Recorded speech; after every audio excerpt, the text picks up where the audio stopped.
When my sister Sofia stood up at my wedding reception and announced she was pregnant with my fiancé's baby, I did something that shocked everyone in that room. I smiled. I walked to the DJ booth, took the microphone, and said, "That's interesting, Sofia. Should we play the recording of you and Ryan from last Tuesday?" The room went dead silent. But I wasn't done. What happened next changed everything, and by the end of this story, you'll understand why sometimes the sweetest revenge is simply letting people destroy themselves while you document every moment. But before we jump back in, tell us where you're tuning in from, and if this story touches you, make sure you're subscribed, because tomorrow, I've saved something extra special for you. My name is Emma Martinez, and I've always been the responsible one. At 28, I was the marketing manager at a successful firm in downtown Portland. The daughter who never caused drama, the sister who cleaned up messes instead of making them. I was the one who remembered birthdays, organized family gatherings, and always put everyone else's needs before my own. My parents, Carmen and David Martinez, used to joke that if they'd had Emma first, they wouldn't have needed to worry about having any other children. I was their success story, their proof that they'd done something right in raising us. Sofia, my younger sister, was the complete opposite. At 25, she was a social media influencer with a carefully curated Instagram feed and a lifestyle that revolved around getting attention. Where I was steady and reliable, Sofia was spontaneous and dramatic. Where I built long-term relationships, Sofia collected followers and fleeting romances. Our parents had always made excuses for her behavior, calling her free-spirited and creative, while expecting me to be the mature one who understood that Sofia just needed more support, more patience, more forgiveness. For most of our lives, this dynamic worked. I didn't mind being the stable sister. I actually took pride in being the one people could count on. When Sofia got into financial trouble, I helped her out. When she had relationship drama, I listened for hours. When she needed a place to stay between apartments, my couch was always available. I thought this was what family meant, what love looked like. I thought protecting Sofia was part of protecting our family's happiness. Then I met Ryan Thompson, and for the first time in my life, I had something that was entirely mine. Ryan was 30, a successful real estate agent with an easy smile and a way of making me feel like the most important person in the room. He was ambitious but not aggressive, confident but not arrogant. When we started dating 2 years ago, he seemed genuinely interested in my work, my thoughts, my dreams. He remembered details about my day, brought me coffee from my favorite shop, and talked about building a future together like it was the most natural thing in the world. Ryan was everything I thought I wanted in a partner. He was stable, where my family was chaotic, focused, where Sofia was scattered. When he proposed 6 months ago at the same Riverside Park where we'd had our first date, I felt like I was finally getting the life I'd always worked toward. The ring was perfect, his speech was perfect, and for once, I was the center of attention in my family for something wonderful, instead of just being the dependable one, solving everyone else's problems. Sofia seemed genuinely happy for me. She threw herself into wedding planning with enthusiasm that surprised everyone. She helped me choose flowers, came to dress fittings, and even offered to plan my bachelorette party. My parents were thrilled to see their daughters getting along so well, working together on something positive. For months, our family felt more connected than it had in years. I thought Sofia was finally growing up, finally becoming the sister I'd always hoped she could be. But 3 weeks before my wedding, everything changed in the space of 27 minutes. I had been in Seattle for a marketing conference, a 3-day trip that was supposed to help me prepare for a major promotion at work. The conference ended a day early, and instead of staying for the optional networking events, I decided to surprise Ryan by coming home early. I was excited to see him, excited to share the news that I'd made some incredible professional connections that could change both our futures. I imagined cooking dinner together, maybe opening a bottle of wine, and talking about how everything in our lives was finally falling into place. I used my key to let myself into our apartment, the same apartment we'd been sharing for 8 months. The place where we'd planned to live as newlyweds before eventually buying our own house. The living room was empty, but I could hear voices coming from our bedroom. At first I assumed Ryan was on a work call or maybe had a friend over. I was about to call out and let him know I was home when I heard something that made my blood freeze. Sofia's laugh. That distinctive musical laugh that I'd been hearing my entire life, coming from my bedroom. I stood in my own hallway, holding my overnight bag, trying to process what I was hearing. There had to be an explanation. Maybe Sofia had stopped by to discuss wedding details and Ryan was showing her something on his laptop. Maybe she was helping him plan some kind of surprise for me. My mind scrambled for innocent reasons why my sister and my fiancé would be in my bedroom together while I was out of town. Then I heard Ryan's voice, low and intimate in a way that I recognized but had never heard him use with anyone but me. Emma will never find out. She's too trusting. She sees what she wants to see. Sofia's response shattered something inside me that I didn't even know could break. Emma's always been the boring one anyway. She'll probably thank us for this someday. I mean, can you imagine being married to someone who color codes her closet and gets excited about quarterly reports? You deserve better than that.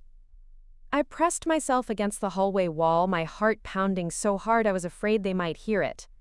This couldn't be happening. This couldn't be real. But their voices continued, discussing me like I was a problem to be solved, an obstacle to work around. Ryan said something about timing, about how they needed to be careful until after the wedding. Sofia laughed again and said she thought it was funny that I was planning the perfect wedding while having no idea what was really going on. They talked about me like I was stupid, like I was a naive child who couldn't see what was happening in my own life. I stood there for 27 minutes, listening to my sister and my fiancé plan how to continue their affair after my wedding. They discussed hotel rooms and alibi stories. They talked about how Sofia would continue playing the supportive sister while sleeping with my husband. Ryan mentioned something about giving it 6 months before filing for divorce, so he could, quote, be with the right sister, without it looking too suspicious. But the worst part wasn't the betrayal itself, it was how they talked about me. Sofia described me as pathetically grateful for any attention from Ryan. She said I was so desperate to get married that I would ignore red flags rather than admit I'd made a mistake. Ryan agreed, saying I was convenient and low maintenance, but that he'd realized he wanted someone with more passion, more excitement. They were discussing my personality like I was a piece of furniture they were tired of looking at. I used my phone to record everything. Every cruel word, every laugh, every plan they made to humiliate me. When they finally finished talking and I heard them moving around, I quietly left the apartment and sat in my car for 2 hours, listening to the recording over and over, trying to understand how I had missed the signs. But as I sat there, I realized I hadn't missed the signs. I had noticed things. Sofia's sudden interest in my relationship, her questions about Ryan's work schedule, the way she dressed when she came over to our apartment. I had noticed Ryan's phone calls at odd hours, his new interest in going out without me, his decreased enthusiasm for wedding planning. I had noticed, but I had explained away every red flag because I trusted them. Because I loved them. Because I thought family and commitment meant something. That night, I made a decision that would define everything that came next. I wasn't going to confront them privately. I wasn't going to call off the wedding and let them quietly move on with their lives while I dealt with the embarrassment and heartbreak alone. They wanted to make a fool of me? They wanted to play games with my life while I remained oblivious? I was going to let them think they were winning right up until the moment I destroyed them both. The next morning, I came home acting like nothing had happened. I told Ryan about my successful conference, kissed him good morning, and asked about his weekend. He lied smoothly, saying he'd spent the time working on a big property deal and watching television. When Sofia called later that day to discuss final wedding details, I listened to her excited chatter about flowers and music while remembering every word she'd said about me being, quote, pathetically grateful and boring. For 3 weeks, I played the perfect bride while secretly preparing for war. First, I called my lawyer, Marcus Chen, who had helped me with some contract negotiations at work. I explained the situation and asked what legal protections I needed. Marcus was horrified by what I'd discovered, but impressed by my strategic thinking. He helped me quietly move money out of the joint accounts Ryan and I shared, ensuring I wouldn't be financially vulnerable when everything exploded. We also discussed the legalities of the recording and what I could legally do with the evidence I'd gathered. Next, I called the private investigator I'd actually hired 2 months earlier, when my instincts had first started screaming that something was wrong. Jessica Williams had been discreetly documenting Ryan and Sofia's relationship for weeks, taking photos, tracking their meetings, collecting evidence. What I thought might be casual flirtation was actually a full-blown affair that had been going on for 4 months. The photos were damning. Ryan and Sofia at restaurants across town, holding hands in his car, entering hotels together. Jessica had even managed to get recordings of some of their phone conversations, where they discussed how to keep their relationship secret and how to manage me. In one particularly brutal conversation, Sofia talked about how she'd always been jealous of my perfect life, and how taking Ryan felt like finally getting something that was supposed to be hers. Armed with this evidence, I started planning the most expensive revenge in Portland wedding history. For 3 weeks, I maintained my performance. I attended the final dress fitting with Sofia, where she helped me adjust the train and told me how beautiful I looked. I had the final menu tasting with Ryan, where he held my hand and talked about how excited he was for our honeymoon in Italy. Preparing and narrating this story took us a lot of time, so if you are enjoying it, subscribe to our channel. It means a lot to us. Now back to the story. I smiled through the rehearsal dinner, where Sofia gave a speech about sisterly love and Ryan's best man talked about loyalty and commitment. Every day was an acting exercise in restraint. I wanted to scream, to confront them, to play the recording and watch their faces when they realized I knew everything. But I forced myself to wait, because I understood that the longer they thought they were fooling me, the more confident they would become. And the more confident they became, the more spectacular their downfall would be. I also used those 3 weeks to document everything they said to me. Every lie Ryan told about his whereabouts, every fake gesture of support Sofia offered, every manipulation they used to keep me unsuspecting. I recorded conversations where Sofia talked about how much she loved seeing me happy, while knowing she was actively working to destroy that happiness. I saved text messages where Ryan told me he couldn't wait to be my husband, while knowing he was planning to divorce me as soon as it was convenient. The wedding day arrived on a perfect October morning at Riverside Gardens Estate, a beautiful venue overlooking the Willamette River. My parents had spent $40,000 on what they thought was their eldest daughter's dream wedding. 150 guests filled the garden pavilion, including family members who had traveled from across the country, colleagues from my work, and friends from college who had watched me struggle through years of dating before finally finding someone I thought was worthy of forever. I walked down that aisle in my $3,000 dress, looking directly at Ryan's face and knowing exactly what kind of man I was about to not marry. He smiled at me with what everyone else probably thought was love, but what I now recognized as performance. In his eyes, I could see the calculation, the countdown to when he could stop pretending and start his real life with Sofia. During the photo session before the ceremony, Sofia whispered to me, "You look so happy, Em. I hope you get everything you deserve today." I whispered back, "Oh, I will. We all will." She laughed, thinking I was just being emotional about the wedding, having no idea that I was counting down the hours until her entire world collapsed. The ceremony itself was beautiful, and completely fake.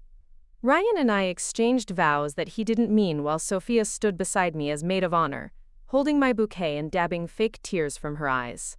The photographer captured what looked like the perfect family moment, but what was actually the final scene before everything exploded. What none of them knew was that I had never filed the marriage license. Legally, there would be no marriage to annul, no complicated divorce proceedings, no financial entanglements to sort out. I had made sure that when this day ended, I would walk away completely free. The reception began exactly as planned. Dinner was perfect, the band was excellent, and the speeches were everything we had rehearsed. Ryan's best man talked about commitment and loyalty, while Ryan smiled and nodded, probably thinking about Sofia. My father gave an emotional speech about watching his daughter find true love, while Sofia stood beside the head table looking like the picture of sisterly support. Then Sofia gave her maid of honor speech, a beautiful tribute to our sisterhood and my happiness. She talked about growing up together, about how proud she was of the woman I'd become, and how Ryan was perfect for me. She said she couldn't be happier to welcome him into our family, and that she knew we would have a lifetime of love ahead of us. The entire room was in tears, including my mother, who kept saying how blessed our family was to have such a close bond between her daughters. When the scheduled speeches ended, everyone settled in for dancing and celebration. The photographer was capturing candid moments. The bar was busy, and guests were mingling and enjoying what everyone thought was the perfect wedding reception. That's when Sofia stood up and asked for the microphone again. She wasn't supposed to speak again. The evening's program was complete, the toasts had been given, and we were supposed to be moving into the dancing portion of the reception. But Sofia had that look in her eyes that I recognized from childhood, the gleam that appeared whenever she was about to do something that would make her the center of attention. The DJ handed her the microphone with a confused expression, and Sofia positioned herself right in the middle of the dance floor where every single guest could see her clearly. My heart started racing, not because I was surprised, but because I knew this was the moment I had been preparing for. This was why I had spent 3 weeks playing the perfect bride, why I had endured every fake smile and rehearsed gesture of affection. Sofia was about to hand me the perfect setup for everything I had planned. She cleared her throat dramatically, and the room gradually fell silent. Conversations stopped mid-sentence, champagne glasses were lowered, and all 150 guests turned their attention to my sister standing in her elegant burgundy bridesmaid dress, looking radiant and confident. The photographer, thinking this was another planned speech, positioned himself to capture what he assumed would be another touching family moment. "I'm sorry to interrupt the celebration," Sofia began, her voice carrying that practiced sweetness she used when she wanted to manipulate a situation.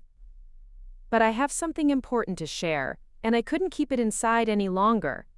She paused for effect, scanning the room to ensure every eye was on her.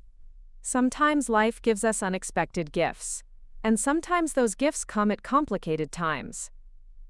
My mother leaned forward in her seat, probably thinking Sofia was about to announce an engagement or a career opportunity. My father had that proud smile he always wore when one of his daughters was speaking publicly. Ryan, sitting beside me at the head table, had gone completely still, his face pale beneath his carefully styled hair. 3 months ago, Sofia continued, her voice growing stronger and more theatrical with each word, I discovered something that changed everything for me. I found out I was pregnant. The room erupted in surprised murmurs and excited gasps. Several family members started clapping, thinking this was a joyful announcement. My Aunt Maria called out, "Congratulations, Misha," from the back of the room. But Sofia held up her hand for silence, and the smile on her face took on a different quality. It wasn't the happy glow of an expectant mother sharing good news. It was something sharper, more calculated. "The thing is," she said, her eyes finding mine across the room, "the father of my baby is someone everyone in this room knows very well." The murmurs died instantly. The temperature in the room seemed to drop 10 degrees as guests began to realize this wasn't the kind of announcement they had expected. I watched my mother's face change from confusion to dawning horror as she started to piece together what Sofia was building toward. "Ryan," Sofia said, turning to face my husband, who wasn't actually my husband. "I know this isn't how we planned to tell everyone, but I can't pretend anymore. I can't sit here and watch Emma celebrate a marriage that's built on lies." She pressed her hand to her still flat stomach in a gesture that was purely theatrical. "The baby I'm carrying is yours, and I think it's time everyone knew the truth about what's been happening." The explosion of sound that followed was unlike anything I had ever heard. Gasps turned into screams, chairs scraped against the floor as people stood up abruptly, and several guests started talking at once in voices that ranged from shocked whispers to outraged shouts. My mother actually stood up and screamed, "No!" so loudly that the sound echoed off the pavilion walls. My father sat frozen, his champagne glass halfway to his mouth, staring at Sofia like she had transformed into a stranger. Ryan jumped up from his chair so quickly that he knocked over his water glass, sending ice cascading across the white tablecloth. "Sofia, what are you doing?" he hissed, but his voice was loud enough for the people at nearby tables to hear. "This isn't the plan we discussed. You said you were going to wait until after the honeymoon." And there it was. The admission that there had been a plan, that this wasn't some spontaneous confession born from guilt or conscience. This was a calculated move designed to inflict maximum damage at the moment when I would be most vulnerable and most humiliated. But I wasn't vulnerable, and I wasn't humiliated. I was ready. Sofia's eyes were shining with tears that I now understood were tears of performance, not emotion. "I couldn't wait," she said, her voice breaking in exactly the way she had practiced for every high school drama production. "I couldn't stand here and watch my sister marry the man I love, the father of my child. Emma, I'm so sorry you have to find out this way, but Ryan and I have been together for months. We tried to fight it, tried to stay away from each other, but love doesn't follow rules." Several guests were openly sobbing now, thinking they were witnessing a tragic love triangle unfold. Others looked angry, shooting disgusted looks at Ryan and Sofia. My work colleagues, who had come to celebrate what they thought was my happy ending after years of dating disappointments, looked stricken. Ashley Chen, my maid of honor and best friend since college, was staring at Sofia with an expression of pure hatred. "The baby is due in June," Sofia continued, really hitting her stride now. "Ryan, I know this complicates everything, but we can't keep living a lie. We owe it to our child to be honest about who we are and what we mean to each other." Ryan was shaking his head frantically, his carefully composed facade completely shattered. "You said we were going to do this differently," he said, loud enough for half the room to hear. "You promised me you wouldn't make a scene like this." "A scene?" Sofia's voice rose to a pitch that could have shattered crystal. "I'm pregnant with your baby, and you're calling my honesty a scene? Emma deserves to know the truth before she ties herself to a man who's been lying to her for months." That's when I stood up. The room fell completely silent as I rose from my chair, smoothed down my wedding dress, and walked calmly toward the DJ booth. Every eye in the room followed me, probably expecting me to collapse in tears or scream at my sister and fiancé. Instead, I moved with the kind of controlled precision I used during high-pressure presentations at work. The DJ, a middle-aged man named Pete, who had worked hundreds of weddings, looked at me with confusion and sympathy. He probably thought I was going to ask him to stop the music, or make some kind of announcement about ending the reception early. Instead, I took the microphone from him and turned to face the crowd of guests who were staring at me with expressions ranging from pity to curiosity. "Thank you, Sofia," I said, my voice carrying clearly across the silent pavilion. "That was very interesting timing for your announcement. Especially since I have a recording of you and Ryan from 3 weeks ago where you planned exactly this moment." The silence that followed was so complete that I could hear the sound of the river flowing past the venue. Sofia's face went from triumphant to confused to terrified, in the span of about 3 seconds. Ryan looked like he was about to be sick. "You see," I continued, speaking directly to our guests as if Sofia and Ryan weren't even in the room, 3 weeks ago, I came home early from a business trip and overheard a very enlightening conversation between my sister and my fiancé. They thought I was too trusting, too stupid, too boring to ever figure out what they were doing behind my back. I nodded to Pete, who had been briefed on this possibility weeks earlier. He reached for a small recording device that I had given him that morning, connected it to his sound system, and looked at me for confirmation. I nodded. Sofia's voice filled the pavilion, clear and unmistakable. "We should tell her at the wedding. Maximum drama, and then she can't take it back. She'll be so humiliated that she won't even try to fight for him." The sound that erupted from the crowd was completely different from their earlier shock. This was outrage, disgust, and horror all rolled into one. Several people actually booed.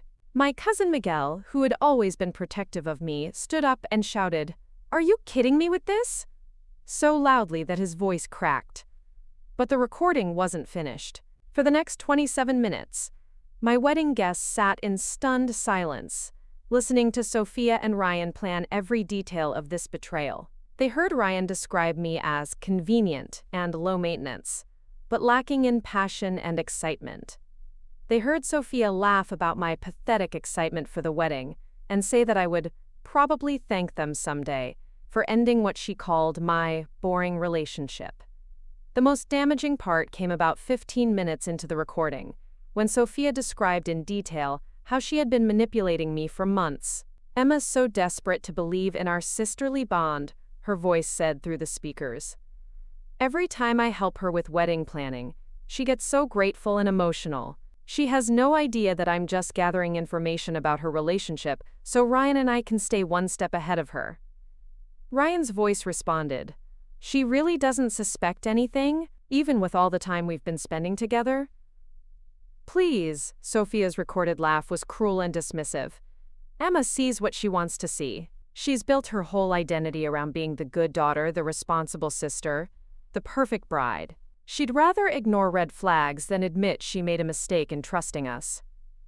By this point, several guests had started crying, but these weren't tears of sympathy for the tragic love triangle Sofia had tried to present. These were tears of anger and heartbreak for me, for the months of manipulation I had endured, for the elaborate cruelty that had been planned against someone they cared about. The recording continued with Ryan and Sofia discussing their post-wedding plans. They had intended to continue their affair throughout my honeymoon, using the time when I was supposedly on my dream trip to Italy to spend uninterrupted time together. Sofia had even booked a vacation rental for the same week, telling our parents she was going on a work retreat. 6 months, Ryan's voice said clearly through the speakers.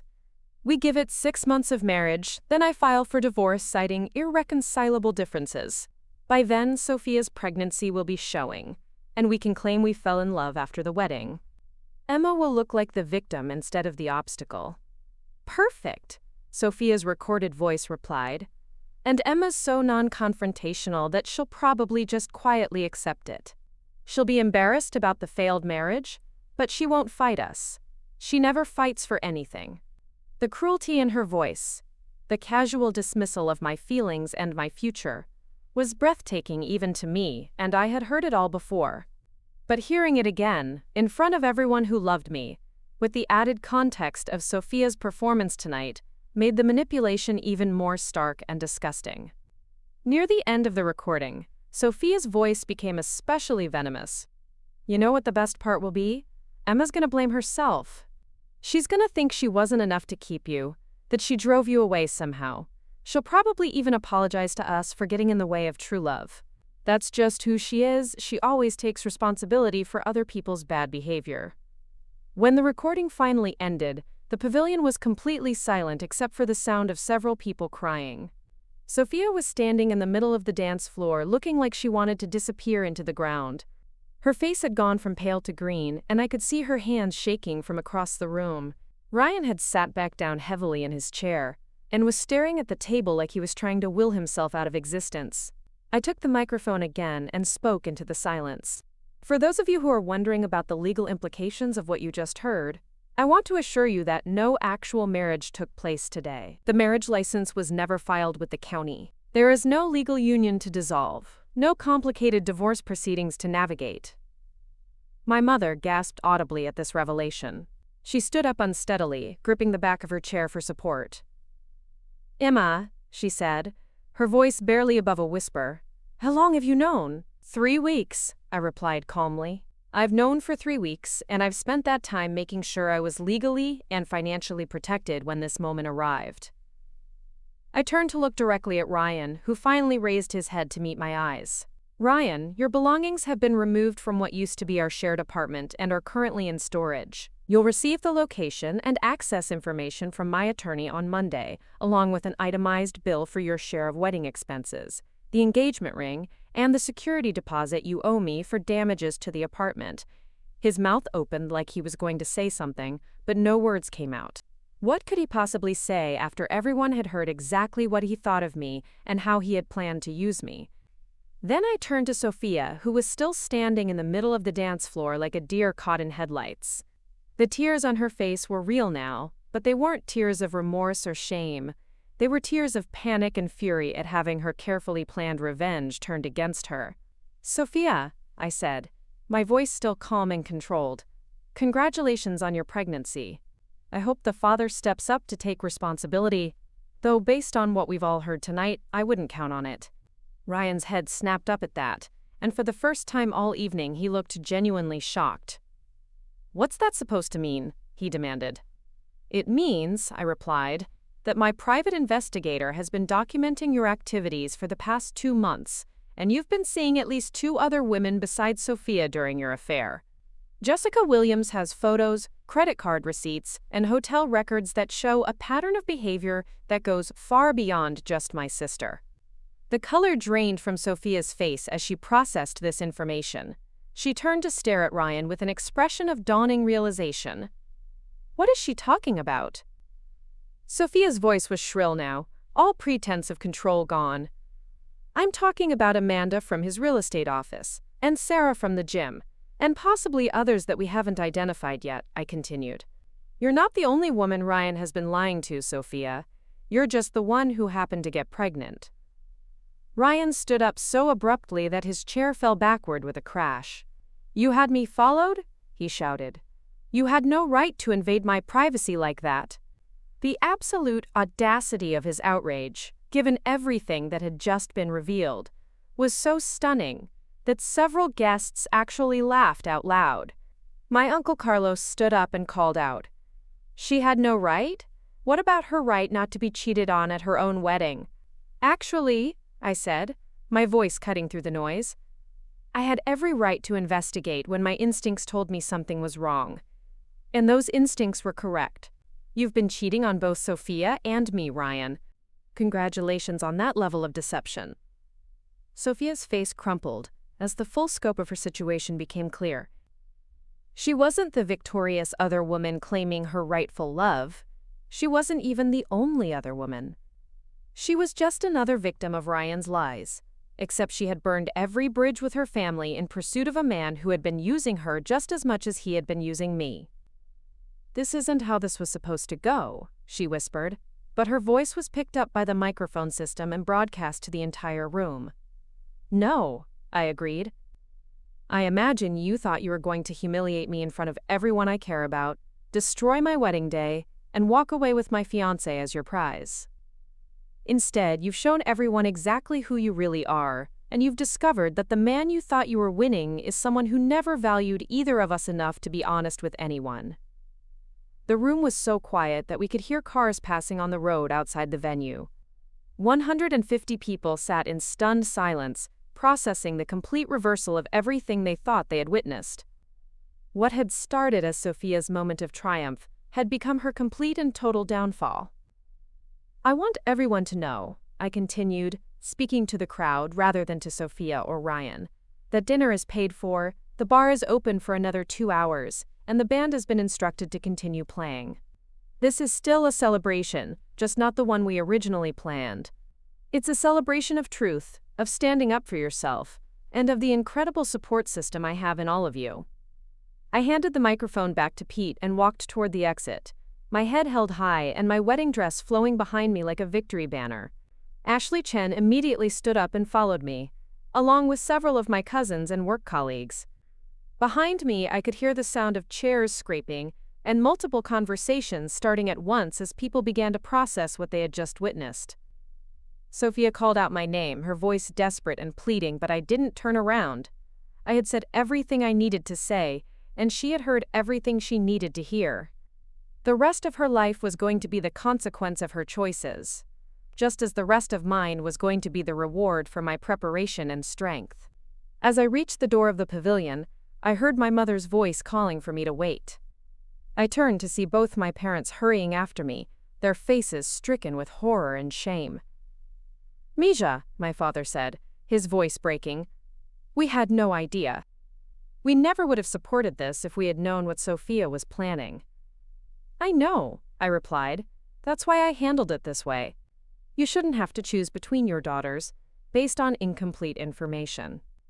Now you have all the facts, and you can make whatever decisions you need to make about your relationship with Sofia. My mother was crying openly now, reaching for my hands. How did we miss this? How did we not see what she was doing to you?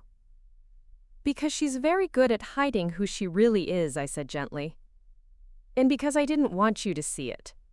I protected her for years, covered for her, made excuses for her behavior because I thought that was what family meant. But family doesn't betray family, and until Sofia understands that, we don't have anything more to say to each other. Through the open door of the pavilion, I could see Sofia still standing on the dance floor, now surrounded by empty tables as guests had moved away from her. Ryan was nowhere to be seen, He had apparently slipped out during the confusion. Sofia was alone, crying, with her hand pressed to her stomach and the weight of her choices finally settling on her shoulders.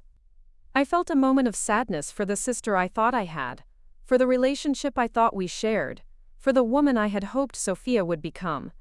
But I didn't feel guilt, and I didn't feel responsible for fixing her problems anymore.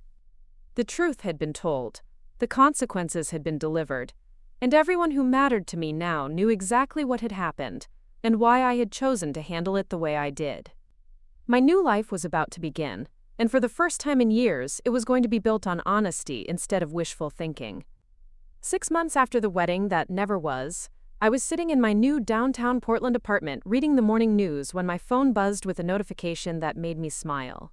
The local business journal had just published their Rising Stars Under 30 Inches feature, and my photo was on the digital cover.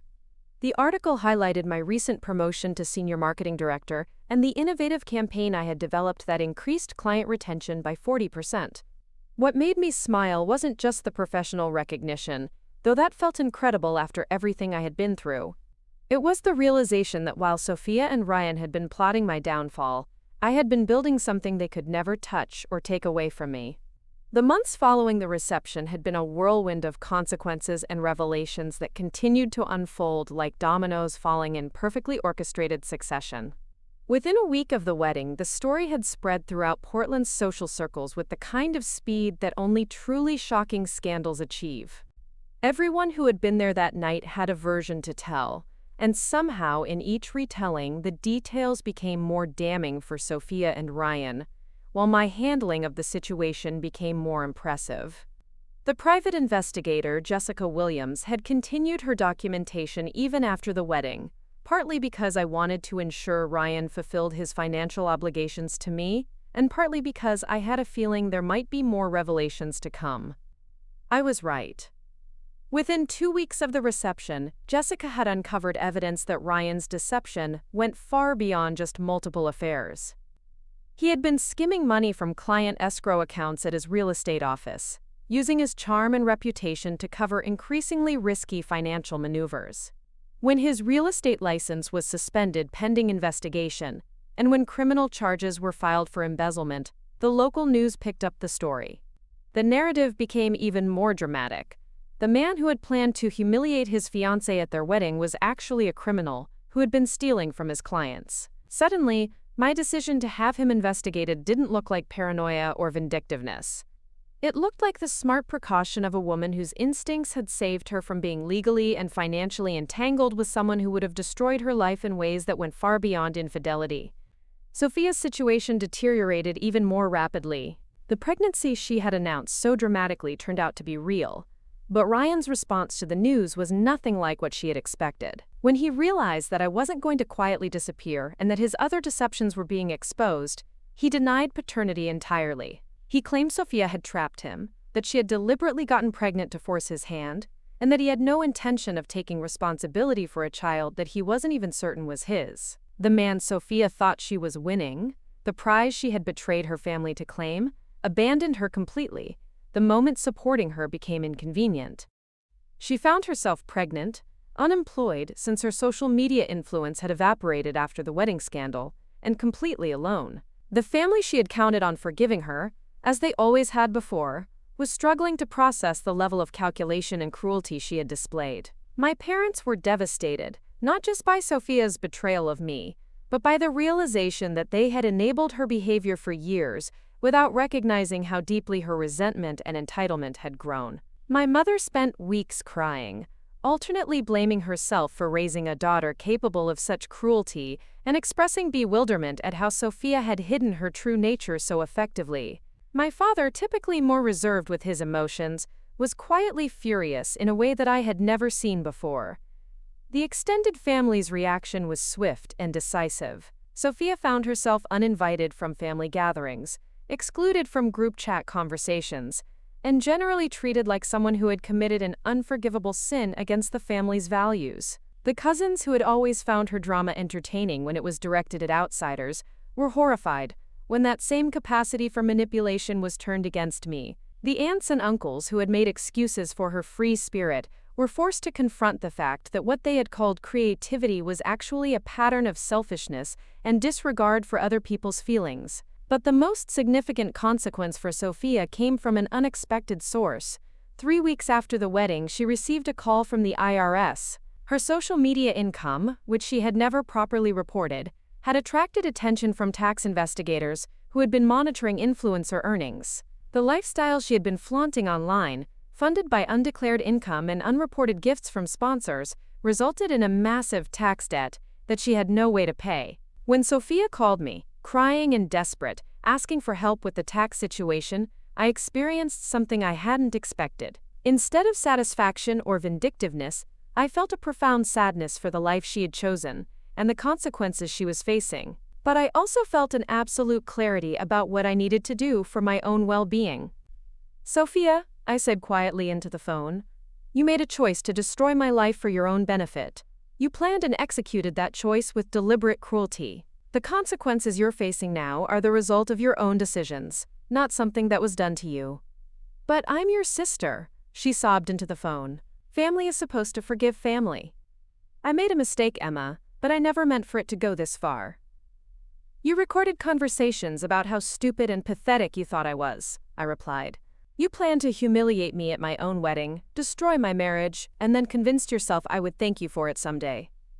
"That wasn't a mistake, Sofia. That was a deliberate campaign to harm someone who had never done anything but support and protect you." The silence that followed was long and heavy. When Sofia finally spoke again, her voice was different, smaller somehow. "What am I supposed to do? I'm pregnant, I have no money, and everyone hates me." "You're supposed to learn from this," I said. "You're supposed to understand that actions have consequences, and that the people you hurt don't owe you forgiveness, just because facing those consequences is difficult." I hung up that day, knowing that it might be years before Sofia and I spoke again, if we ever did. The sister I thought I had, the relationship I thought we shared, had been revealed as a fiction. The real Sofia was someone who could plan my humiliation while helping me choose flowers for my wedding, someone who could give speeches about sisterly love, while secretly resenting every good thing in my life. But as difficult as that realization was, it was also liberating. For the first time in my adult life, I wasn't responsible for managing Sofia's crises or protecting her from the consequences of her choices. I wasn't the sister who cleaned up messes or made excuses or provided unconditional support, regardless of how poorly that support was valued. I was just Emma, building a life based on my own values and choices rather than my obligation to maintain family harmony at any cost. The professional recognition I was receiving felt especially meaningful because it was entirely my own achievement. The promotion, the successful campaigns, the respect from colleagues and clients. None of it was connected to family expectations or relationships. It was based purely on my competence, creativity, and work ethic. For someone who had spent years being defined by her role as the responsible daughter and supportive sister, the freedom to be recognized for my individual talents was intoxicating. My new apartment reflected this independence in ways that felt symbolically important. Instead of the neutral, safe decorating choices I had made when I was planning a life with Ryan, I chose bold colors and personal touches that reflected my actual preferences, rather than what I thought would appeal to someone else. Instead of the suburban location that Ryan had preferred for its investment potential, I chose a downtown loft that put me within walking distance of galleries, restaurants, and the kind of urban energy that I had always loved but had never prioritized. The apartment was entirely mine, paid for with money I had earned, furnished with pieces I had chosen, decorated according to my own taste.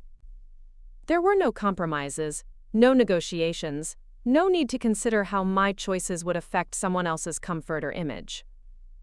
It was the physical manifestation of the emotional independence I had fought so hard to achieve. But perhaps the most unexpected development in my new life was my relationship with Marcus Chen, the lawyer who had helped me navigate the legal complexities of my situation. What had started as a professional relationship had gradually evolved into something deeper and more meaningful than anything I had experienced with Ryan. Marcus was everything Ryan had pretended to be: genuinely kind, intellectually curious, emotionally honest, and professionally accomplished without being arrogant about his success. He had seen me at my most strategic and calculating during the wedding planning, and instead of being intimidated or put off by my preparedness, he had been impressed by my strength and intelligence. Our first date 2 months after the wedding was coffee at a small shop near the courthouse where we had met several times to discuss legal matters. I had been nervous about crossing the line from professional to personal, partly because I wasn't sure I was ready to trust my judgment about men after the disaster with Ryan, and partly because I was afraid Marcus might see me differently once our interactions weren't focused on legal strategy. Instead, our conversation flowed as naturally as it had during our professional meetings, but with an ease and warmth that felt entirely different from the careful performance I had maintained throughout my relationship with Ryan. Marcus asked questions because he was genuinely interested in my answers, not because he was gathering information to use later. He shared stories about his own life and work with the kind of openness that suggested he trusted me with information that mattered to him. When I told him about my family history, about the pattern of protecting Sofia and managing her crises, he listened without trying to offer solutions or advice. When I expressed uncertainty about my ability to trust my instincts about people after being so wrong about Ryan, he reminded me that my instincts had actually been correct. I had known something was wrong, I had investigated, and I had protected myself. The problem hadn't been my judgment. It had been my willingness to ignore what my judgment was telling me in order to preserve relationships that weren't actually worth preserving. Our relationship developed slowly and deliberately, built on honest conversations and shared values rather than the intense chemistry and romantic gestures that had characterized my time with Ryan. Marcus never tried to rush me past my healing process or convince me that I should be ready for commitments I wasn't prepared to make. Instead, he created space for me to rediscover who I was as an individual, independent of my roles as daughter, sister, or girlfriend. 6 months after our first coffee date, Marcus proposed, not with a grand gesture at a fancy restaurant, but during a quiet evening in my apartment while we were cooking dinner together. He had been helping me prepare a complicated Indian curry recipe that reminded him of his grandmother's cooking, and the kitchen was filled with the warm smell of spices and the comfortable rhythm of 2 people working together toward a common goal.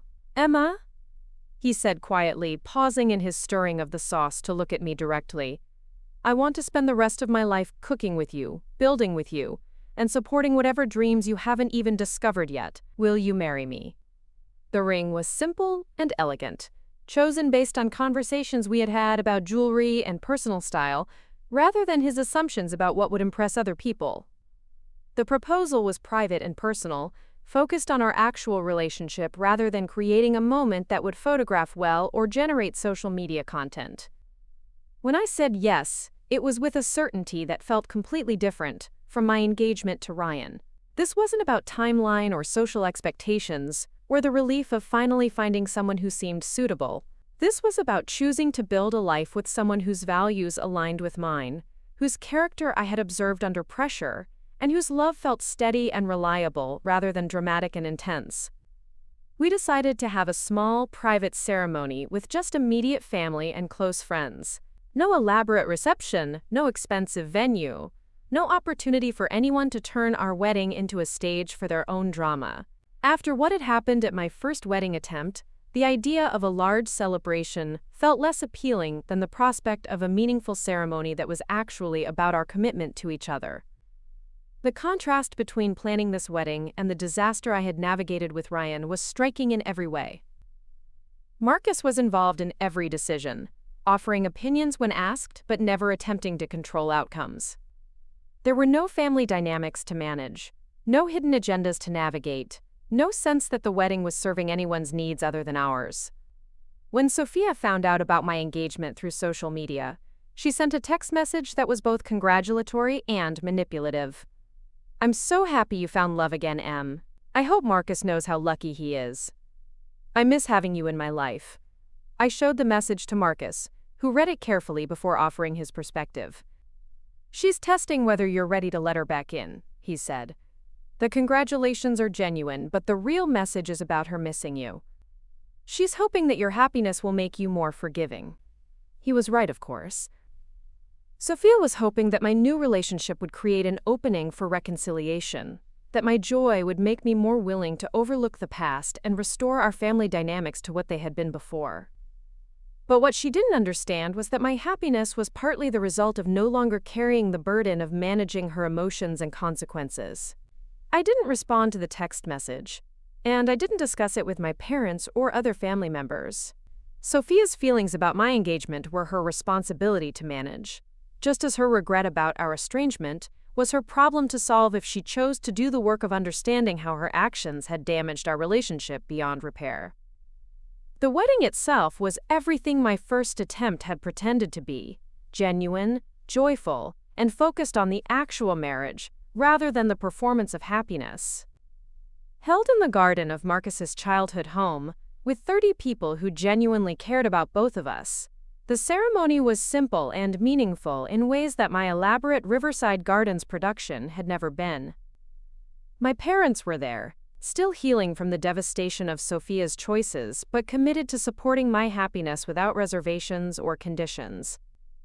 Ashley Chen served as my maid of honor again, joking that she was relieved to be part of a wedding where the biggest drama would be whether the flowers matched the tablecloths. Marcus's family welcomed me with warmth that felt earned, rather than obligatory, based on their assessment of my character rather than their hopes for their son's happiness. During the ceremony, when the officiant asked if anyone objected to our union, there was a moment of absolute silence that felt peaceful rather than tense. No one was going to stand up and destroy this moment, because everyone present was there to support our decision rather than to witness a performance or serve their own agenda. When Marcus and I exchanged vows, the words we spoke were ones we had written ourselves, based on the life we actually planned to build together rather than romantic ideals about love conquering all obstacles. We promised to be honest with each other, to support each other's individual growth, and to face challenges together with the same strategic thinking and mutual respect that had characterized our relationship from the beginning. The reception was held in the same garden, with dinner served family style and dancing that continued until nearly midnight. There were no speeches from siblings, no surprise announcements, no drama of any kind. Just good food, sincere celebration, and the deep satisfaction of being surrounded by people who were genuinely happy for our success. As Marcus and I danced to our first song as a married couple, I caught sight of my parents sitting at a nearby table, holding hands and looking more peaceful than I had seen them since the disaster 6 months earlier. My father caught my eye and smiled, mouthing, "I'm proud of you," in a way that made me understand he wasn't just talking about the wedding, but about everything I had survived and built in the aftermath of Sofia's betrayal. Later that evening, as Marcus and I were saying goodbye to guests and preparing to leave for our honeymoon, my mother pulled me aside for a private conversation. "Mija," she said, taking my hands in hers, "I want you to know how sorry I am that it took me so long to see who Sofia really was and how her behavior was affecting you." "You don't need to apologize for loving your daughter," I replied. "You couldn't have known how far her resentment had grown or what she was capable of planning. But I should have seen that you were always the one sacrificing, always the one cleaning up messes, always the one putting family harmony ahead of your own needs," she continued. "I should have protected you from having to be so strong all the time." I hugged her tightly, understanding that her guilt was part of her own healing process. "You raised me to be strong," I said. "That strength is what got me through the worst of it and brought me to this happiness. I don't regret who I became, even if the path was more difficult than it should have been." As Marcus and I drove away from the reception toward our honeymoon destination, I reflected on the year that had passed since Sofia's first appearance in my bedroom with Ryan. 12 months earlier, I had thought I knew what my life was going to look like. Married to Ryan, maintaining the same family dynamics I had always navigated, building a future based on compromise and hope rather than genuine compatibility and shared values. Instead, I had discovered reserves of strength and strategic thinking I hadn't known I possessed. I had learned to prioritize my own well-being without guilt or apology. I had built a career success that belonged entirely to me, chosen a life that reflected my actual preferences rather than other people's expectations, and found a love that was based on mutual respect and genuine partnership rather than performance and convenience. The woman who had stood in her hallway listening to her sister and fiancé plan her humiliation was gone, replaced by someone who understood her own worth and refused to accept treatment that didn't reflect that understanding. The transformation hadn't been easy or comfortable, but it had been necessary and ultimately liberating in ways I was still discovering. Sofia had intended to destroy my life, to take everything she thought I valued and claim it for herself. Instead, she had forced me to examine what I actually valued and build a life that was authentic rather than acceptable. She had tried to humiliate me, but had ended up revealing her own character to everyone who mattered. She had attempted to isolate me from my family, but had instead created space for healthier relationships based on mutual respect rather than obligation and guilt. In trying to ruin my wedding day, Sofia had given me the greatest gift possible: the motivation to stop living my life according to other people's expectations and start building something that was genuinely mine. The price of that gift had been the loss of the sister I thought I had, but the reality was that the sister I had been protecting and supporting had never actually existed. The real Sofia, the one revealed by her choices and actions, was not someone I wanted in my life regardless of our shared DNA. As we began our honeymoon, Marcus and I talked about the future we wanted to create together, the values we wanted to prioritize, and the kind of family we hoped to build. None of our plans included dramatic reconciliations or forgiveness that wasn't earned through genuine change and accountability. We were committed to surrounding ourselves with people who enhanced our happiness, rather than requiring us to manage their emotional volatility or clean up their mistakes. The last I heard of Sofia, she had moved to another city to start over, taking the baby she was raising alone and hoping distance would give her the fresh start that accountability never could. I didn't follow her social media, didn't ask my parents for updates, and didn't wonder whether she had learned anything from the consequences of her choices. My energy was focused entirely on the life I was building, the career I was advancing, and the marriage I was nurturing with someone who had seen me at my most strategic and most vulnerable and loved both versions equally. The past had taught me valuable lessons about my own strength and the importance of trusting my instincts, but it no longer had the power to dictate my choices or limit my possibilities. Sometimes people asked me if I regretted how I handled the wedding situation, if I thought I should have confronted Sofia and Ryan privately rather than exposing them so publicly. My answer was always the same. I regretted nothing about standing up for myself and refusing to be victimized by people who thought my kindness made me weak.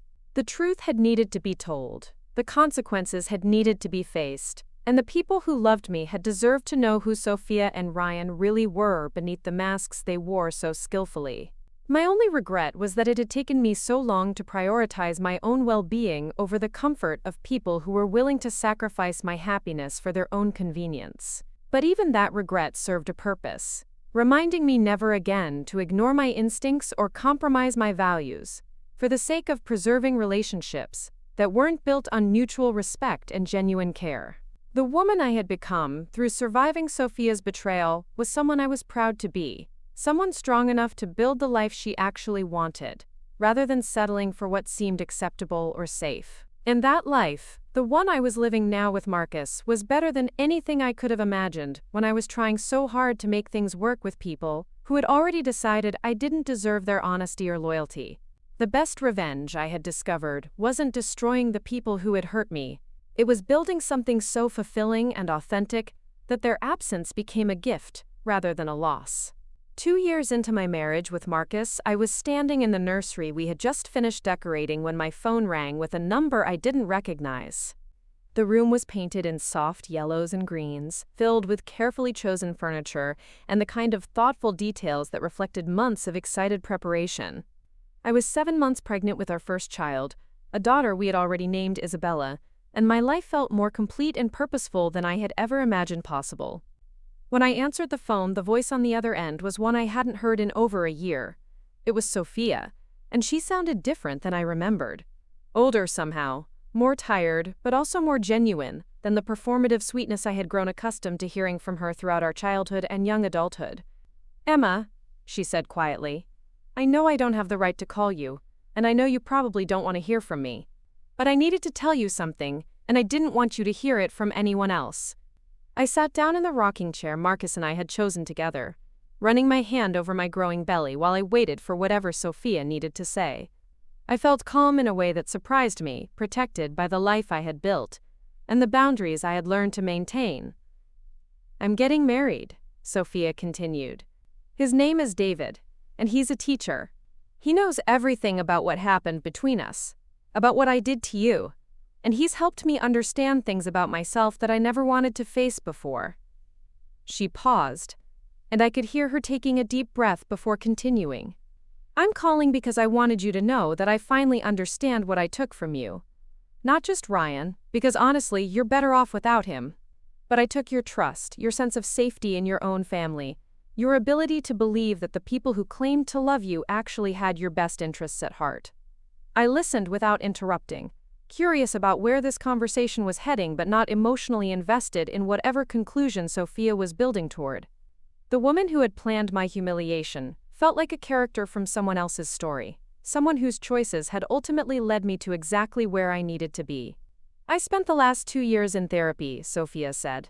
"Not because I wanted to, but because David insisted on it before he would consider a serious relationship with me. He said he could see that I was capable of love, but that I didn't understand how to love without taking something away from someone else." The honesty in her voice was startling. This wasn't the manipulative Sofia who had always known exactly what to say to get what she wanted. This sounded like someone who had been forced to confront uncomfortable truths about herself and was still learning how to exist with that knowledge. "My therapist helped me understand that I spent our entire childhood resenting you for being everything I thought I was supposed to be," Sofia continued. "You were responsible and successful and everyone was proud of you. And instead of working to become someone I could be proud of, I just focused on tearing you down. I convinced myself that you had gotten something that belonged to me, that your happiness was somehow stolen from my potential happiness." She was quiet for a moment, and I could hear the sound of a child laughing in the background. Sofia's son, the baby she had been carrying when she destroyed my wedding, was now almost 2 years old and apparently thriving despite the circumstances of his birth and the chaos that had surrounded his early life. "I want you to know that I don't expect anything from this phone call," Sofia said. "I'm not asking for forgiveness or a relationship or even a response. I just needed you to know that I understand what I did, why I did it, and how wrong I was about everything. You didn't owe me anything, Emma, you never did. And the way I treated you, especially at your wedding, was unforgivable." The word unforgivable hung in the air between us, and I realized that Sofia was offering me something I hadn't known I needed. Acknowledgement that my choice to cut contact with her had been justified and reasonable rather than harsh or unforgiving. "I also want you to know," she continued, "that I never contacted you because I was hoping you would solve my problems or help me rebuild my life.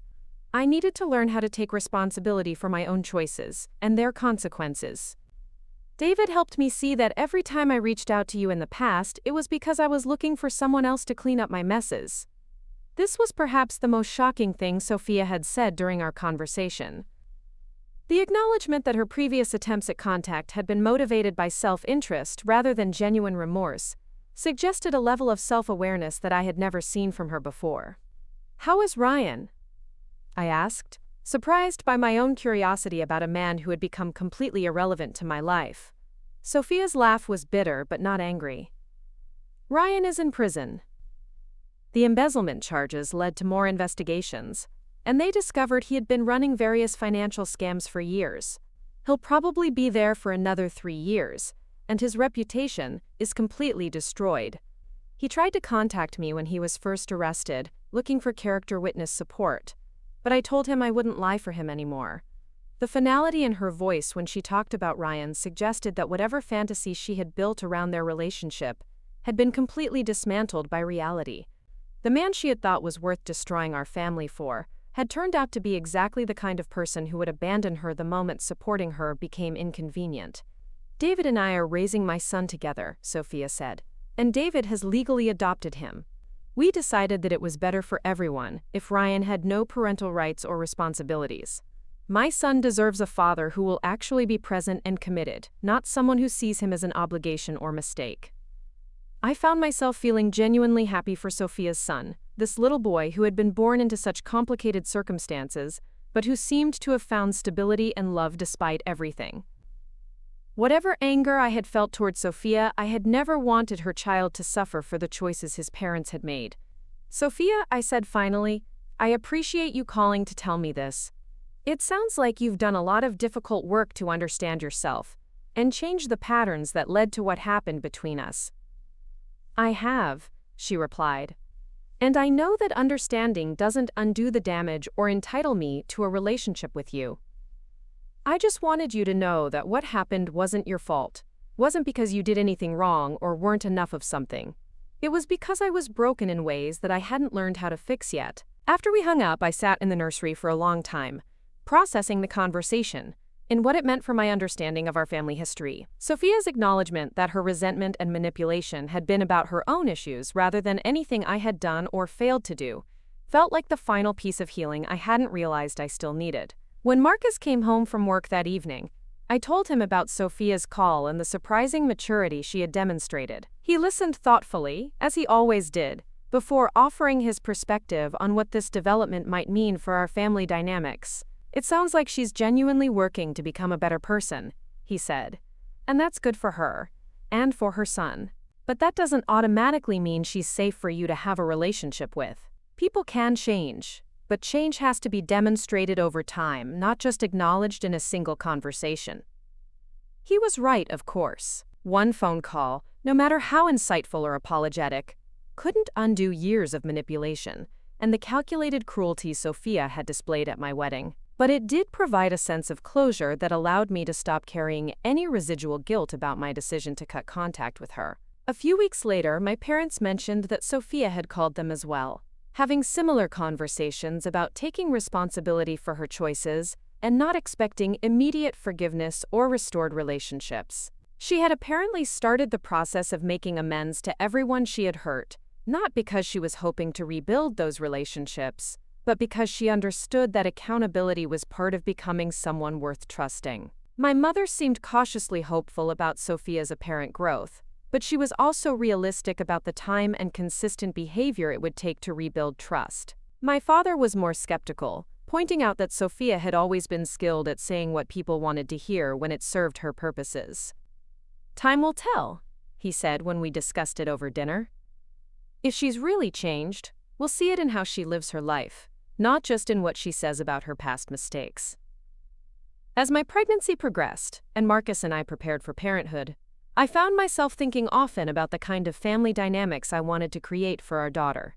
I wanted Isabella to grow up understanding that love meant supporting each other's success, rather than competing for attention or resources. I wanted her to see healthy conflict resolution, honest communication, and relationships built on mutual respect, rather than obligation or guilt.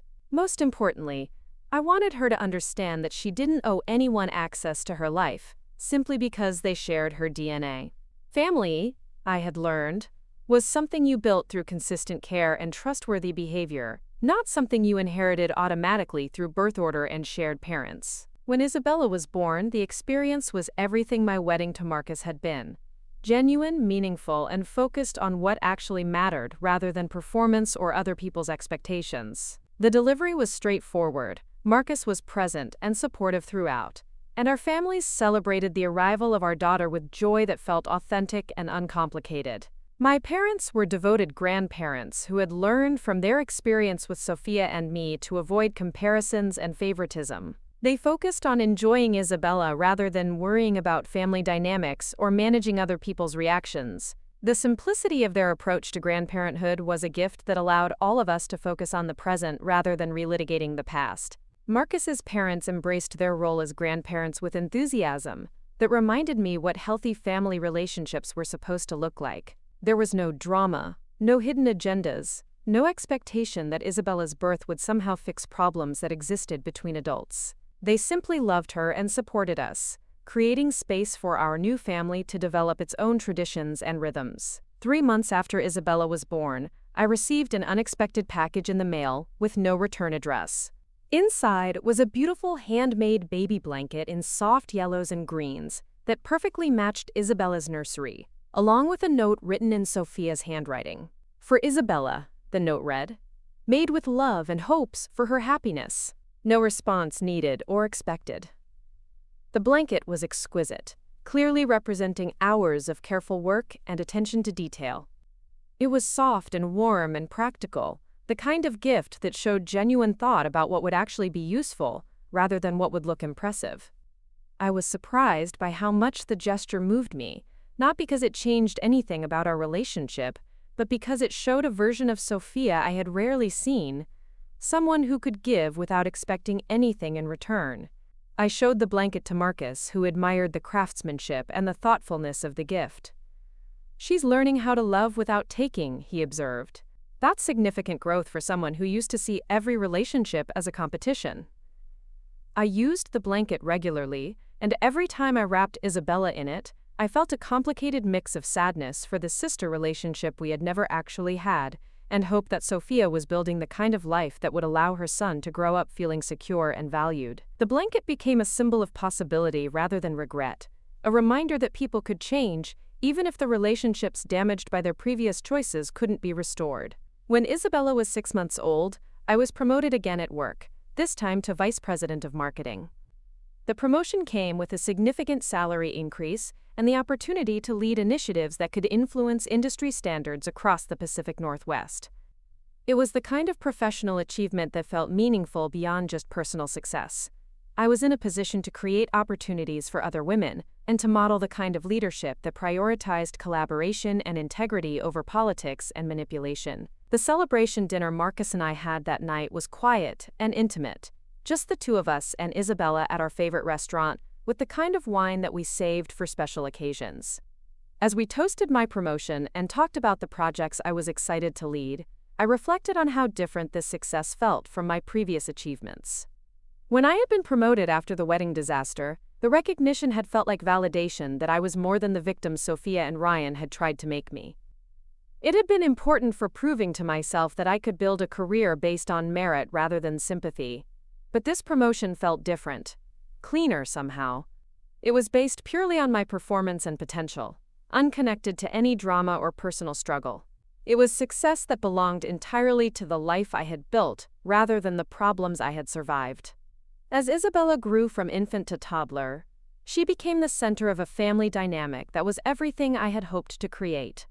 She was surrounded by adults who communicated honestly, who resolved conflicts without manipulation, and who supported each other's individual growth, rather than competing for attention or resources. She would grow up understanding that love was something demonstrated through consistent behavior, rather than dramatic gestures or crisis management. When Isabella turned 2, we decided to have a small party in our backyard with close friends and family.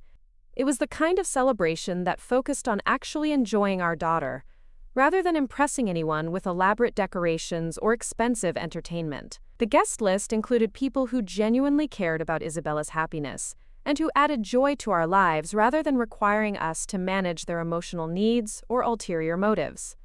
During the party, my mother pulled me aside to tell me how proud she was of the family Marcus and I had created. "Watching you parent Isabella," she said, "I can see how much you learned from everything you went through with Sofia.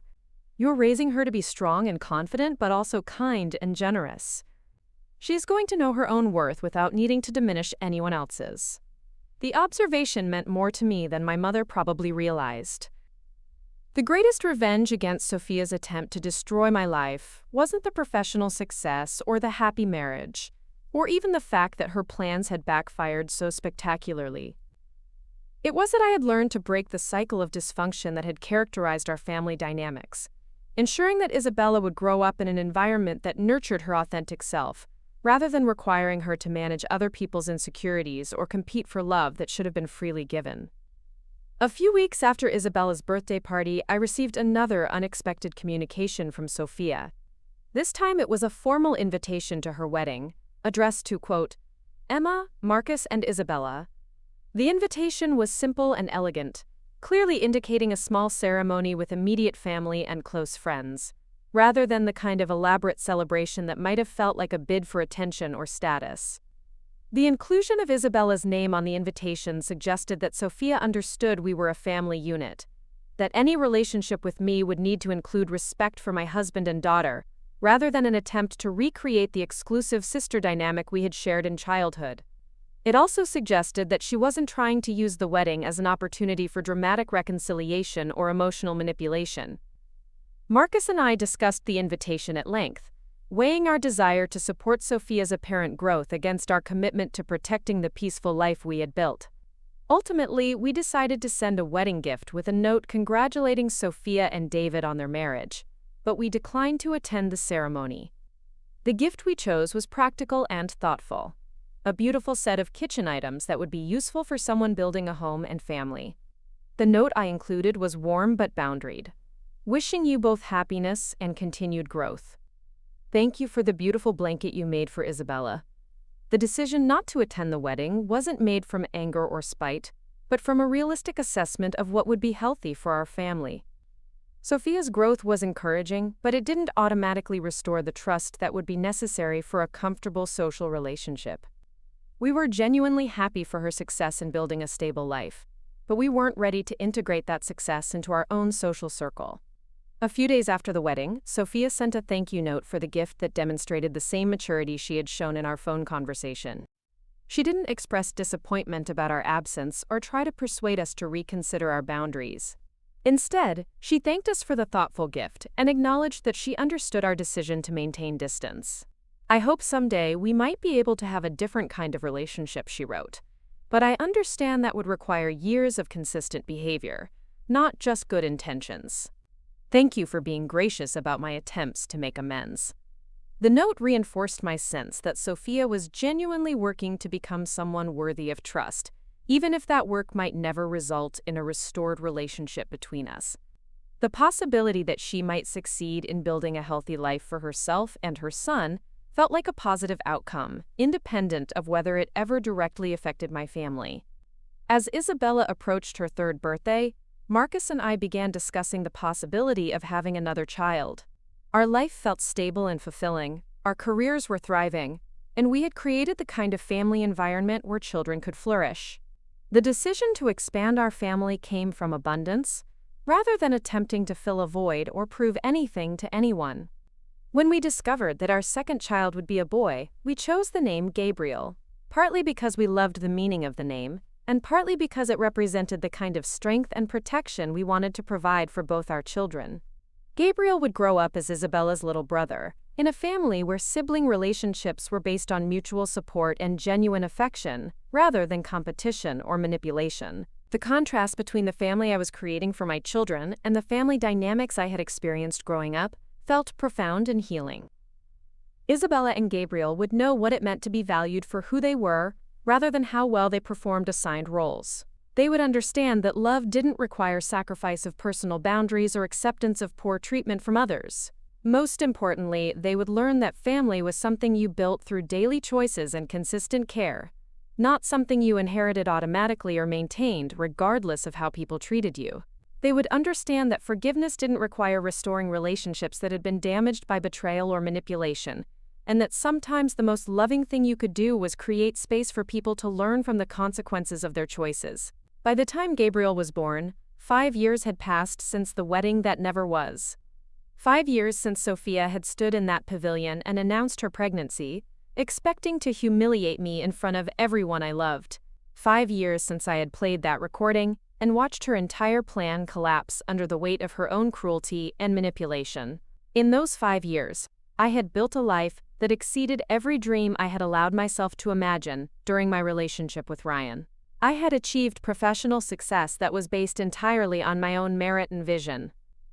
I had married a man who valued my strength and intelligence rather than trying to diminish them. I had become a mother to children who would grow up understanding their own worth and the importance of surrounding themselves with people who enhanced rather than detracted from their happiness. The woman who had stood in her hallway recording her sister's betrayal was gone, replaced by someone who understood her own power and refused to waste it on people who didn't appreciate or respect it. The transformation hadn't been comfortable or easy, but it had been necessary and ultimately liberating in ways that continued to reveal themselves. Sometimes, when I was holding Gabriel while Isabella played nearby, I thought about the version of my life that would have unfolded if Sofia's plan had succeeded. If I had been too humiliated to fight back, too devastated to think strategically, too committed to family harmony to demand accountability for betrayal, that version of Emma would have accepted blame for Ryan's infidelity, would have spent years trying to rebuild trust with a sister who had never deserved it, would have settled for a life built on compromise rather than authentic choice. But that woman had never really existed, except in Sofia's imagination. The real Emma, the one revealed by crisis and pressure, was someone who fought for herself when no one else would. Someone who documented truth when others preferred comfortable lies. Someone who built her own happiness, rather than waiting for other people to provide it. The greatest gift Sofia had given me, ironically, was the motivation to stop living according to other people's expectations and start building something that was genuinely mine. In trying to destroy my life, she had forced me to examine what I actually valued and pursue it with intention and courage. The recording that had destroyed Sofia's credibility that night had also destroyed my willingness to accept treatment that didn't reflect my worth. The humiliation she had planned for me had become the catalyst for the most authentic and fulfilling period of my life. As I looked at my children playing together, secure in their parents' love and the stability we had created for them, I felt grateful for every difficult lesson that had brought me to this moment. The sister I had thought I lost had never actually existed, but the woman I had discovered in myself was someone I was proud to be. And that pride, that bone-deep knowledge of my own worth and capability, was worth more than any relationship that required me to diminish myself to maintain it.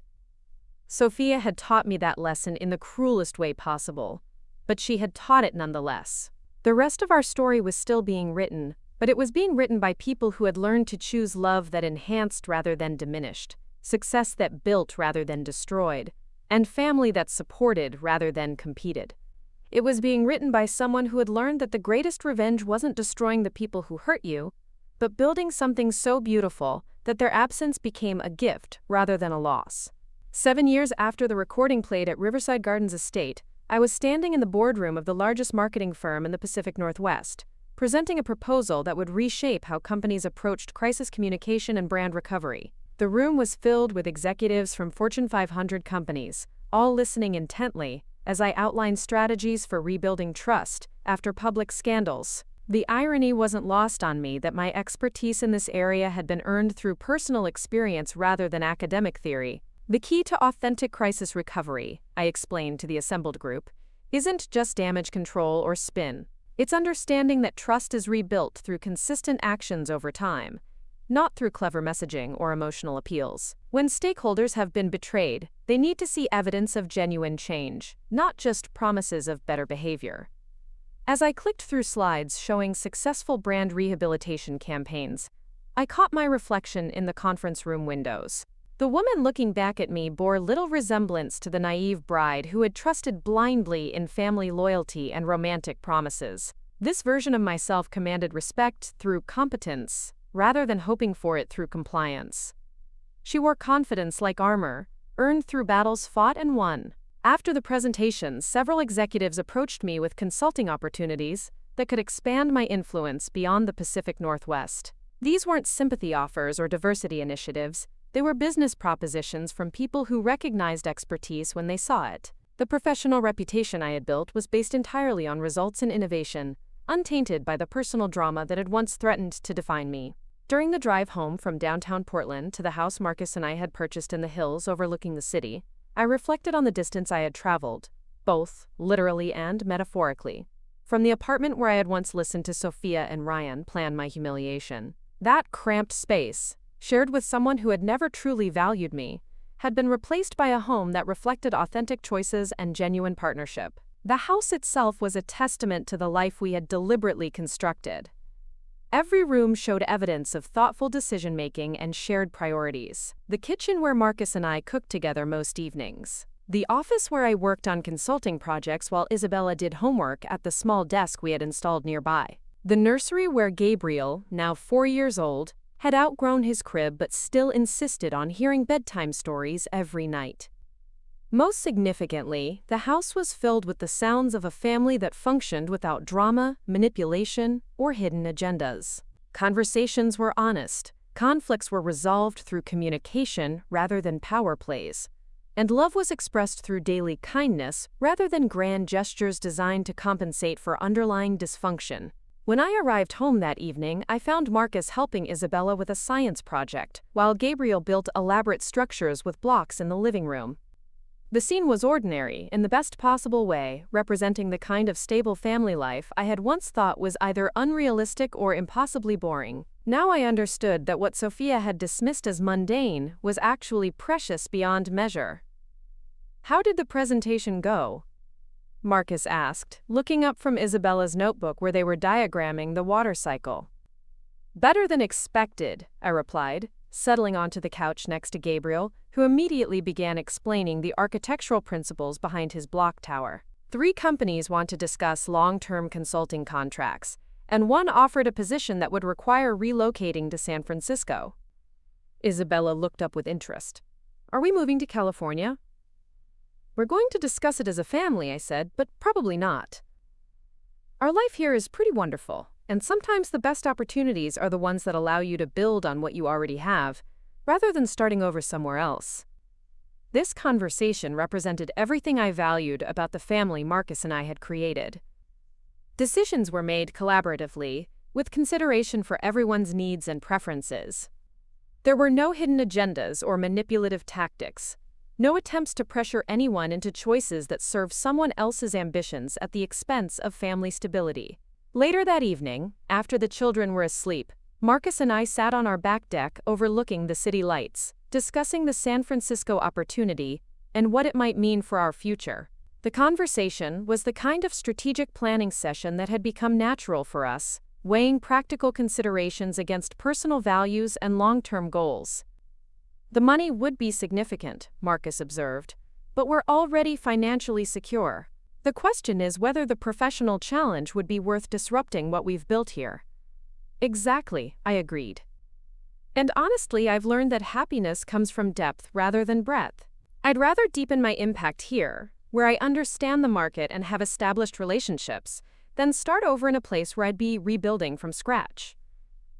As we talked, I found myself thinking about the woman I had been 7 years earlier, someone who had made major life decisions based on other people's expectations and timelines rather than her own authentic preferences. That version of myself would have automatically assumed that a bigger opportunity in a more prestigious city was inherently better, regardless of the personal cost. The woman I had become understood that success meant different things at different stages of life, and that the most important metric was alignment between choices and values, rather than external recognition or financial compensation. The consulting work I was doing allowed me to influence industry standards while maintaining the work-life integration that made me an engaged parent and present partner. "There's something else I want to discuss," I said, reaching for Marcus's hand. "I've been thinking about writing a book about crisis communication and personal resilience. Not a memoir exactly, but a professional guide that draws on both business case studies and personal experience." Marcus smiled, recognizing the excitement in my voice that appeared whenever I was developing a new project. "Tell me more about your vision for it."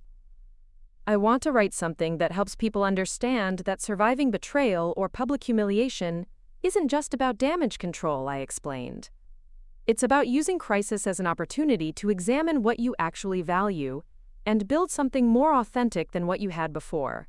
Most crisis communication focuses on getting back to where you were, but sometimes the real opportunity is in becoming someone better." The book idea had been developing in my mind for months, inspired by conversations with clients who were dealing with various forms of professional and personal crises.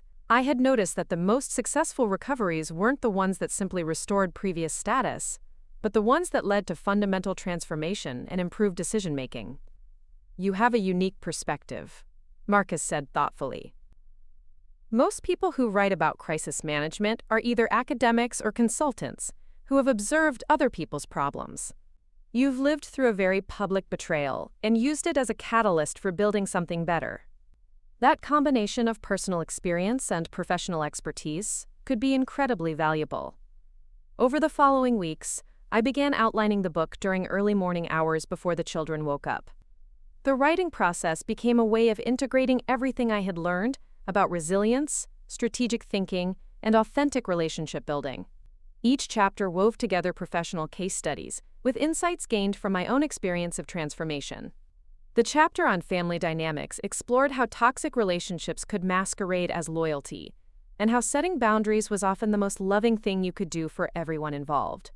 I wrote about the difference between forgiveness and restoration, explaining how healing could occur without requiring reconciliation with people who had demonstrated their unwillingness to change harmful patterns. The section on romantic relationships examined how desperation for partnership could lead to ignoring red flags and compromising fundamental values. I discussed the importance of building a complete life as an individual before attempting to share that life with someone else, and how genuine compatibility was based on shared values, rather than just chemistry or convenience. Perhaps most importantly, I wrote about the professional benefits of personal integrity, how refusing to compromise core values ultimately led to more sustainable success than trying to advance through manipulation or performance. The career I had built since my wedding disaster was more fulfilling and financially rewarding than anything I could have achieved by playing politics or sacrificing authenticity for approval. 6 months into the writing process, I received an unexpected email that made me pause in my work. It was from a literary agent who had heard about my book project through professional networks and was interested in representing the work. The agent, Sarah Mitchell, specialized in business books written by women and had a track record of helping authors reach broad audiences with messages about leadership and resilience. Your combination of personal experience and professional expertise is exactly what publishers are looking for right now, Sarah wrote in her initial email. There's a growing market for authentic stories about overcoming adversity, especially when those stories offer practical advice for others facing similar challenges. The prospect of professional publication was both exciting and intimidating. Writing the book had started as a personal project, a way of organizing my thoughts and sharing insights with clients and colleagues. The possibility that it might reach a broader audience and potentially influence how people approached crisis and recovery felt like a natural evolution of the work I was already doing. During my first phone call with Sarah, we discussed the book's potential market and the message I hoped to convey to readers. The core theme, I explained, is that crisis often reveals who people really are, both the person experiencing the crisis and the people around them. The goal isn't just to survive the crisis, but to use the clarity it provides to build something more authentic and sustainable. That's a powerful framework, Sarah responded. And your story provides a perfect example of someone who used betrayal as a catalyst for transformation rather than just recovery. Publishers love authors who can combine personal narrative with actionable advice. As we worked together to refine the book proposal, I found myself reflecting on how far I had traveled from the woman who had stood in her hallway recording evidence of betrayal. That version of myself had been reactive, responding to other people's choices with strategic thinking but still fundamentally shaped by external circumstances. The woman writing this book was proactive, using her experience to help others avoid similar pitfalls and build stronger foundations for their personal and professional lives. The transformation from victim to expert to thought leader represented a complete reimagining of identity and purpose. Meanwhile, my consulting practice continued to grow in ways that felt organic and sustainable. Companies sought my expertise not just for crisis management, but for preventing the kinds of cultural and communication breakdowns that led to crises in the first place. I was helping organizations build cultures of transparency and accountability that made betrayal and deception much more difficult to perpetrate. The work felt meaningful in ways that went beyond financial compensation or professional recognition. I was using insights gained through personal suffering to prevent similar suffering for others, transforming pain into purpose in the most literal sense possible. One particularly satisfying project involved working with a family-owned business where sibling rivalry and unclear boundaries had created a toxic work environment that was threatening the company's survival. The dynamics reminded me strongly of my relationship with Sofia, though in a professional context rather than personal one. The problem, I explained to the family during our initial consultation, isn't that you have different visions for the company. It's that you're trying to resolve business disagreements through personal relationships rather than professional structures. Family dynamics and business decisions require different kinds of communication and accountability. Over 6 months, we implemented systems that separated family relationships from business responsibilities, creating clear roles and decision-making processes that prevented personal conflicts from undermining professional effectiveness.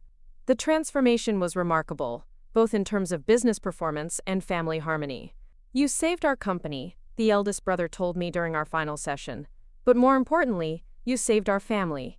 We were destroying both by trying to make them the same thing."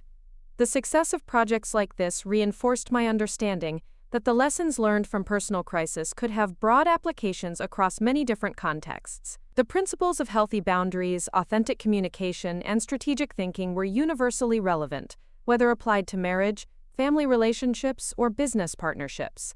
As my book neared completion, I began receiving invitations to speak at conferences and corporate events about crisis communication and personal resilience. The speaking engagements provided opportunities to test ideas and refine messages in real time, incorporating audience feedback and questions into the final manuscript. During one particularly memorable presentation at a women's leadership conference, an audience member asked how I had found the courage to expose Sofia and Ryan so publicly, rather than handling the situation privately. The question touched on something I had been thinking about as I wrote the final chapters of the book. Courage wasn't what I felt in that moment, I replied honestly. What I felt was clarity. I understood that their plan was designed to isolate me and make me complicit in my own humiliation. The only way to break that pattern was to bring the truth into the light where everyone could see it. Privacy would have protected them, not me. The response seemed to resonate with many women in the audience who had experienced similar betrayals or manipulations. During the networking portion of the event, several participants shared their own stories of standing up to family members or partners who had taken advantage of their loyalty and discretion. "You gave me permission to stop protecting people who were hurting me," one woman told me. I realized I was calling it forgiveness, but really I was just enabling bad behavior by refusing to let it have consequences. Conversations like this reinforced my conviction that sharing my story could serve a purpose beyond personal catharsis. There were many women who had been taught that maintaining relationships was more important than maintaining self-respect, who needed to see examples of how boundary setting and accountability could actually improve outcomes for everyone involved. When the book was finally completed and submitted to publishers, I felt a sense of accomplishment that was different from any professional achievement I had experienced. This wasn't just career advancement or financial success, it was the transformation of personal experience into something that could benefit others facing similar challenges. Sarah negotiated a contract with a prestigious publisher known for business books that bridged personal narrative with professional advice. The advance was substantial enough to provide financial security while I focused on promoting the book and developing related speaking opportunities. "They're planning a significant marketing campaign," Sarah told me during our celebration lunch. The publisher believes this book could reach both professional and general audiences, especially women who are dealing with workplace or family betrayals. The marketing meetings that followed were surreal in their contrast to the isolated desperation I had felt 7 years earlier. Instead of being the subject of gossip and speculation, I was being positioned as an expert whose insights could help others navigate similar challenges more effectively. The book tour, when it eventually materialized, took me to cities across the country, where I spoke to audiences ranging from business executives to college students to women's support groups. Each venue provided opportunities to share not just the strategic aspects of crisis recovery, but the emotional and psychological work required to rebuild trust in yourself and others. In Chicago, I spoke to a group of MBA students about the importance of personal integrity and professional advancement. In Atlanta, I addressed a conference of family business owners about managing conflicts between blood relationships and business responsibilities. In Denver, I participated in a panel discussion about women's leadership and the unique challenges faced by women who refuse to compromise their values for advancement. Each speaking engagement reinforced my understanding that the story I had lived was part of a much larger pattern, affecting many people who had trusted the wrong individuals or prioritized loyalty over self-protection. The response to the book exceeded both my expectations and the publisher's projections, suggesting that the message was resonating with audiences who recognized similar dynamics in their own lives. The success of the book opened doors to opportunities I hadn't anticipated when I first began writing. Television producers reached out about adapting the story for documentaries or fictional programming. Corporations offered consulting contracts that would allow me to work with their leadership teams on culture and communication issues. Universities invited me to develop curriculum for business and psychology programs. But perhaps the most meaningful response came from individual readers, who wrote to share how the book had influenced their own decisions about relationships, careers, and personal boundaries. These letters often included stories of women who had finally left toxic partnerships, set limits with manipulative family members, or refused to accept workplace treatment that undermined their dignity and potential. Your book helped me understand that I wasn't being loving by accepting my sister's constant drama and demands, wrote one reader. I was actually enabling her to avoid growing up and taking responsibility for her own life. Setting boundaries felt mean at first, but now our relationship is healthier because it's based on mutual respect rather than my fear of her emotional reactions. Another reader shared that the book had given her courage to report workplace harassment instead of trying to manage it quietly. I realized that protecting my reputation by staying silent was actually protecting the people who were harming me and other women. Speaking up felt scary, but it led to changes that benefited everyone.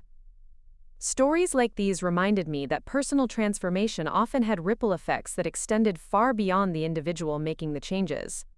By refusing to accept poor treatment or enable destructive behavior, people could influence entire systems and cultures in positive directions. As the second anniversary of the book's publication approached, I found myself reflecting on the complete arc of transformation that had begun with Sofia's betrayal and led to this unexpected career as an author and speaker. The woman who had once prioritized family harmony above personal dignity was now helping others understand that true harmony could only exist when all parties were committed to treating each other with respect and honesty. The professional success was gratifying, but the personal satisfaction came from knowing that the worst experience of my life had been transformed into something that could prevent similar experiences for others. The pain hadn't been wasted or forgotten, it had been alchemized into wisdom and purpose. Isabella, now 10 years old, sometimes accompanied me to local speaking events where she could observe her mother in professional settings. After one presentation to a group of young professionals, she asked me why I had chosen to tell such personal stories to strangers. Because sometimes, I explained, sharing your story can help other people feel less alone with their problems. When people see that someone else survived something difficult and built a good life afterward, it gives them hope that they can do the same thing. "Were you scared when you played that recording at your first wedding?" she asked with the direct curiosity that characterized her approach to understanding the world. "I was nervous," I admitted, "but I was more scared of what would happen if I didn't tell the truth. Sometimes the scariest thing is actually the safest thing, because it stops bad people from being able to hurt you." Gabriel, who had been listening from across the room, added his own perspective. "Mama, I'm glad you didn't marry that mean man because then you wouldn't have married Daddy, and we wouldn't exist." The simple wisdom of his observation captured something profound about the nature of transformation and opportunity. The ending of one story, even when it felt catastrophic at the time, had made possible the beginning of a much better story. The life I was living now wouldn't have been possible if I had remained in the relationship with Ryan or maintained the dysfunctional dynamics with Sofia. Sometimes the universe's greatest gifts came disguised as its worst betrayals, forcing people to discover strengths they didn't know they possessed and pursue possibilities they had never allowed themselves to imagine. As I tucked both children into bed that night, reading them stories and listening to their prayers for family, friends, and various beloved pets, I felt the kind of deep contentment that comes from knowing you're exactly where you're supposed to be. The life I was living was one I had chosen rather than one that had been chosen for me, built on authentic relationships rather than obligation or convenience. The woman who had stood in that pavilion 7 years ago, watching her carefully planned humiliation backfire spectacularly, could never have imagined this version of her future. But that woman's courage to demand honesty and accountability had made this future possible, proving that sometimes the greatest act of love is refusing to accept treatment that falls short of what love actually requires. Up next, you've got 2 more standout stories right on your screen. If this one hit the mark, you won't want to pass these up. Just click and check them out.